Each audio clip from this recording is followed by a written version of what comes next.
Parler CEO fired by the board. Oh. Parler has terminated CEO John Metze, according to memo Martz sent to staffers that has been obtained by Fox News. On January 29, 2021, the Parler board, controlled by Rebecca Mercer, decided to immediately terminate my position as CEO of Parler. I did not participate in this decision.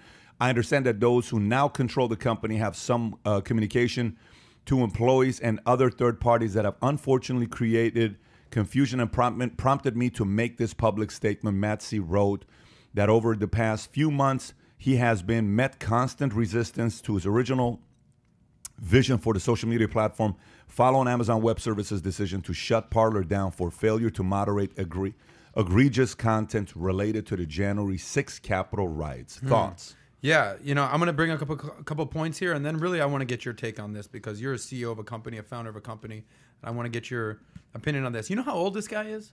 The founder of Parler. Late 30s? He's 27, 28 years old. That's pretty impressive. Very. Okay, 28 years old, you're the CEO of Parler. How much do you think this guy's worth? Well, at the peak or at the low? Because right now, I don't know. I checked his net worth. I don't think it's an accurate net worth you read. Really? There's no way the net worth is accurate. His net worth collapsed probably 70, 80% in the last 90 days. So what you think it's gone down in the last 90 days? What did it say his net worth is? $10 million. Okay. Now, he's probably worth, you know, a number like that because the company went all the way up to, you know, $750 million company. Is it a public traded company? No. Okay, I don't know if it's. All I'm saying is, as far as the way they were valuing their company was around being $500 million to $1 billion company. Wow. So from that to the drop off, it's a complete different story. Yeah. But what do you think about them firing him, the board? Listen, you're the CEO of a company. You're a founder of a company, right? I mean, all I've ever been is a VP of sales at a company. I've never founded a company. What does that entail when you found a company? You're the CEO. I assume that you have a major hand in selecting the board members. Yep. And then they say, hey, buddy, Pat, hit the road. What does that feel like as a CEO and a founder? So that means he doesn't have control of the board. That means they own more shares of the company potentially than he does. So it's not like he is the founder, the CEO. That means he raised money to the point where, matter of fact, let me look at Crunchbase. Can you look at, Mario, pull up Crunchbase and type in Parler. Go to Crunchbase, and then type in Parler, and Parler's with an E. You think it's with an O, but it's with an E. Parler. Let's see how much money they've raised. Parler, do you see it? Okay, type in Parler. He just told you it was with an E, Mario. Did he do O? Yeah, he went O. Okay, Parler. He's showing us his O face. There you go. Kai was texting me. Okay, so go to, click on Parler right there. I'd go up a little bit. Go up the other way. Yeah. Founded 2018, Angel. Okay, keep going up.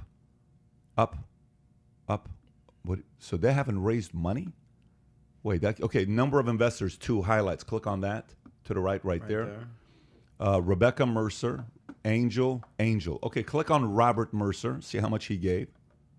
Are they disclosing it or no? Go up. Robert Mercer. It says undisclosed amount. Raise an undisclosed amount. Then go to the next one. Go back and see if we can find out if Rebecca's number is public. Interesting. Why would you make it undisclosed? And this is also undisclosed. They're not saying it. Same thing. Okay. Walk us what you just did here. So go to another company. Go to Robinhood. Okay, type in Robinhood for us to look at Robinhood. That's in the news right now. Yeah, Robinhood. So you go to crunchbase.com. Crunchbase.com. And what is Crunchbase? Crunchbase tells you the raising of money, the organization, details about, like right there. Look, if I want to find out Robinhood how much money they've raised, click on total funding amount right there. Wow. And then it tells you every time they raise money. So go down the first time they raise money, all the way down to the first round. They raised, okay, so you have to have the free trial. Okay, they raised $323 million a year and a half ago, July 22nd, right. Series E. So E means D, C, B, A, 4 rounds prior to that. Ironically enough, 3 days ago, they had their $2.4 billion. $2.4 billion. $2.4 billion. In the middle of the whole game. So then if you want to find out who it was, click on the number 6. Click on convertible note Robinhood right there. Let's see who was the people that were involved. It's big names. It's not small names. Sequoia Capital, Ribbit, New Enterprise Associates, Index Venture. I mean, they got, and Andreessen Horowitz. I mean, they got the main guys that are putting money with them. 6 investors came in, put $2.4 billion. So Parler, in the middle of all that. But listen, all of this stuff that people are saying with Robinhood. Yeah. Look, you can say all you want about Robinhood. You can say anything you want about Robinhood. Take shots at them all you want. Last Thursday, they had 175,000 new people that downloaded their app. And last Thursday, they had more people using Robinhood than all the other brokerage accounts combined. Let me put this again. Last Thursday, after all this heat, after all this being trashed by AOC, Musk, everybody that trashed them, right? Last Thursday, they had more people on their app than anybody else, all their competition combined, right? Let's name the competition who they're competing with. E-Trade, Short Trade, Scott Schwab, Trade, Vanguard, Schwab, all of them. So Robinhood is bigger than all these guys now. Not, I didn't say bigger. Traffic, more people there. Remember, it's a free platform. Right. So the market is not the market of higher echelon. You know, it's more $500. I'm going to buy one stock. I'm going to buy 10 stocks. Their quantity, not quality. Their quantity. And now maybe some quality? They're starting to get quality. You're not going to just stay quantity for too long. You start off with quantity. Robinhood is quality. no joke at this point. Robinhood is a $25 to $30 billion company. Are these today. big guys, these Schwabs, these E-Trades, these Scott Trade, these Vanguards, these Fidelities, they got to be a little bit nervous with this new guy on the block. Let's stay on Parler, and then we'll go to that here in a minute. So on Parler, let's talk about Parler. So I don't know how much those guys bought from the company. I don't know. When somebody comes in and they give you money, the next step after agreeing to give money, guess what's the next thing that's talked about? Controls. Right. What controls I have? So what is controls? Your salary, your bonus, how much money you can spend without our approval. If you want to spend $100,000, you don't need our approval. If you're spending a penny above $100,000, you need to get the approval for it. That can be $250,000, $500,000, and that can go up as the company's grown and you're doing a better job.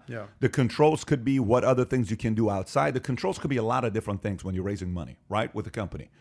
I don't know the controls of this guy. I have no idea. I don't know how he set himself up. If he's 27, 28, he could be smart, he could be brilliant, but he's not that experienced to know what controls matter and what controls don't matter. When you hear the saying, when a man with money meets a man with experience, the man with experience leaves with the money. Right. The man with the money leaves with the experience. Yes. He just left with the experience. Wow. Okay. Profound. That's literally exactly what happened. That's exactly what just happened. Gotcha. He just left with experience. So now they're firing him.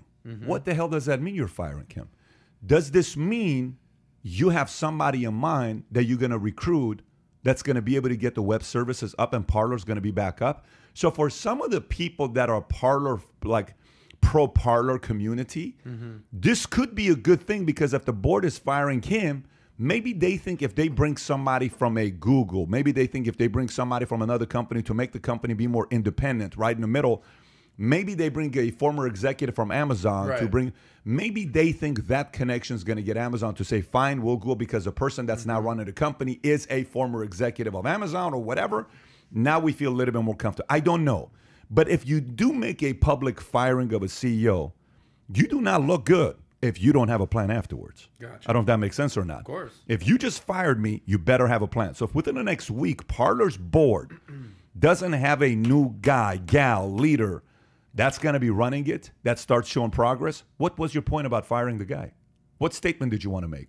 Like, what was the motive? Parler's down. Nobody's downloading the app. They don't have AWS. All the other web services don't want to give them the business. They keep saying, oh, we're going to come out with a new web service. Oh, something's going on. If you don't have a replacement, you're going to look like a fool yourself. So the board's about to look like a fool if they don't come out with a replacement. This is not just him looking bad. The board's also going to look bad if they don't bring somebody that's going to make the company go back to being... Let me ask you a question on that. Do you think that companies are being put in a position to maybe a pressure position to make these type of decisions, to make the masses maybe feel better about their company? How do you think they're processing decisions like this? Because a lot of it has been happening the last few weeks on decisions being made that are made by others. So that's a great question. So this leads to Robinhood, right? You're talking about Robinhood. So what does the name Robinhood mean? What does the name Robinhood mean? Steal from the rich, give to the poor. Steal from the government. No, remember, Robinhood cartoon was never steal from the rich. It was steal from the tax stealer, which is the government. The monarchy. People get this confused. They think it's stealing from the rich. The rich was the government. Right. That's what it meant. So it's not steal from the rich. The rich creates jobs. The government who forces tax on you is who they want. Robinhood wanted to get money back from. Not the small business owners that were selling bread and Robinhood never went and tried to take money away from the people that are creating small businesses. Right. That wasn't the idea. Robinhood was trying to take money back from who? The big government that's bullying the average guy that doesn't have any control because of regulation, right? Okay. People imposing taxes. Yes, so Robinhood started off as a great idea. It's purely accidental. It went from what it was. I mean, you did a great video on it yourself just a couple days ago. It went from what it was. Hey, this is for average investors. You're not going to have to pay anything. Just come over here and do your trades. Beautiful story. And it grew. And it got the attention of a lot of different people. Lots of big names, lots of Hollywood people, lots of celebrities. You keep seeing videos and advertisement from these guys that keep doing their thing. But eventually, when you raise $2.4 billion, your boss is no longer the customer. Your boss officially changed. When all of a sudden you go from your customer is middle America, but your owners is Wall Street, you're conflicted. Oh, yeah. Big time. Big time. So who are you loyal to now? Who do you have to listen to now? Who can fire you now? Who can say, you got to get out of here now? You're sitting there saying, well, these guys, this company is at $30 billion. My net worth is now XYZ. What do I do? How do I keep them happy? How do I keep the consumer happy? But I got to make sure these guys are happy. When he shut down and said no trading, you're talking about Vlad. Yeah, I mean, you think Hood. people are naive when Elon Musk's asking those questions on Clubhouse, and he's just grilling him 16 minutes and going back and forth. I mean, you don't think people are naive that what happened there, but it's not the point. The board, the founder starts with a vision. And the vision is, here's what we're doing this company for. The board, the buyer of the company, when they come in and they're like, listen, we love your vision. Keep driving the company. But we like profits. That's what we like, okay? So if you want to focus on profits, the relationship between those two has to be set up in a way where the vision and the cause doesn't change. If the vision and the cause changes, you could potentially lose your customers that you already had, although that's not happening in Robinhood. But today you're living in a different time. You're living in a time right now where you're seeing a Parler, you're seeing a Robinhood, two different stories. Parler founders, maybe the guy that came out saying, we got to go against Facebook. We got to go because freedom of speech. We have to have people to be able to say whatever they want to say, because that was his message, right? That's what we're going to do. Vision. But the money guys are like, listen, that's great. We just gave you $10 million. We just gave you $50 million. I'm sorry. Give us our $50 million back. I don't have that kind of money. Now we're changing it. So to change it, we have to bring somebody that's going to be a little bit more reasonable, a little bit more this. Someone who probably gets along with big tech a little bit better. You kind of have to do that today. You kind of have to do. You got to follow the laws today on the social side because. So one day I had a group of people in my office and I wrote a map. I said the Democrats are brilliant.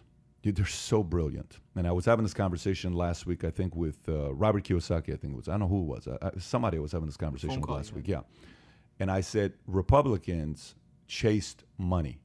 Democrats chased influence and control. Period. Let me say that one more time. Yeah. Republicans chased money, which was what? Man, let me just make money and leave me alone. Okay?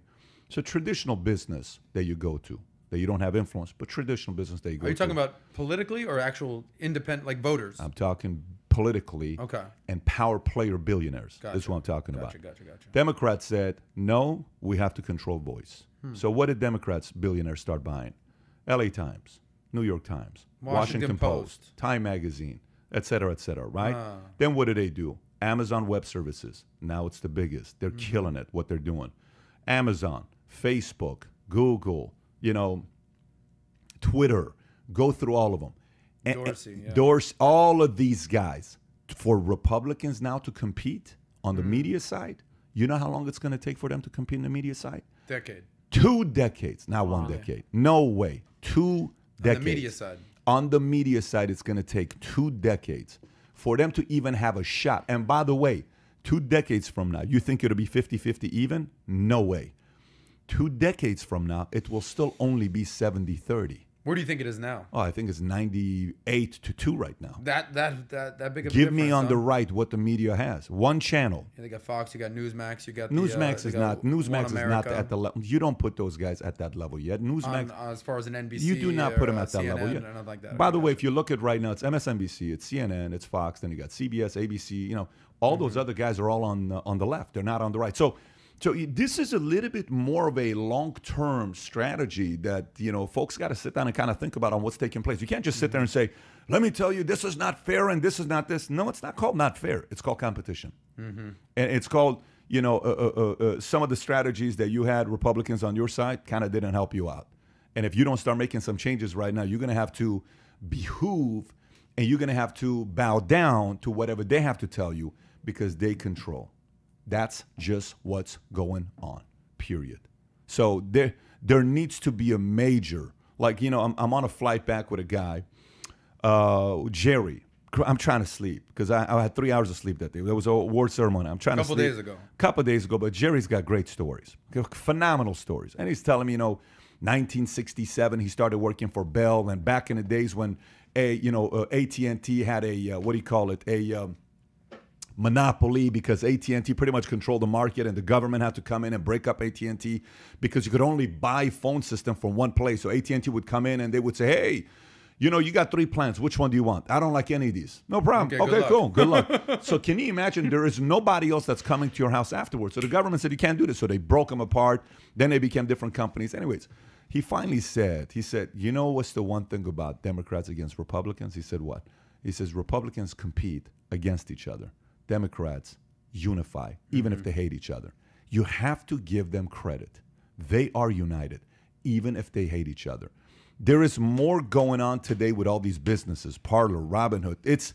It's more political than people even realize today. This is no longer about just doing business today. It's not. It's a complete different game. So a 27, 28-year-old that's going in.